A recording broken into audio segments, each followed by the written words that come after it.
తక్కువ మెజార్టీతో గెలిచినటువంటి సీట్లు నిలుపుకోగలమా? ఇది ప్రస్తుతం వైఎస్ఆర్ కాంగ్రెస్ పార్టీకి ఉన్నటువంటి భయం. అందులో 12 అసెంబ్లీలు అయితే కేవలం 5,000 లోపు ఓట్లు, అంటే 25 నుంచి 4,778 ఓట్ల మెజార్టీతో గెలిచినాయి. అందులో విజయవాడ సెంట్రల్ 25 ఓట్లే. ఇప్పుడు అక్కడ ఈయన పోటీ చేస్తున్నాడు, మళ్ళీ బోండా ఉమా చేస్తున్నాడు, యువతల పక్కన వెల్లంపల్లి పక్క నియోజకవర్గం నుంచి వచ్చాడు కాబట్టి భయం ఉంటుంది. తిరుపతి, పొన్నూరు, నెల్లూరు సిటీ, తణుకు, నగరి, కొత్తపేట, ఏలూరు, యలమంచిలి, తాడికొండ ఎస్సీ, పత్తిపాడు, జగ్గేపేట, వీటిలో తిరుపతి, విజయవాడ సెంట్రల్ బాగా కంగారు పడుతున్నారు.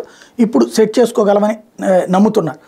5 నుంచి 10,000 లోపు మెజార్టీ సాధించినటువంటి 22 సీట్లు Ramachandrapuram, Mangalagiri, Kurnool, Mummidivaram, Srikakulam, Machilipatnam, Vizianagaram, Narasapuram, Pathipadu, Tadipatri, Vijayawada west, Pedana, Peeleru, Anakapalli, Chilakaluripet, Bobbili, Bhimavaram, Kakinada rural, Santhanuthalapadu, Kaikaluru, Bheemili, Vemuru SC, ఇవి అన్నీ కూడా ఇప్పుడు ప్రస్తుతం వైసీపీని భయపెడుతున్నాయి. వీటిని నిలుపుకోగలమా అన్నది.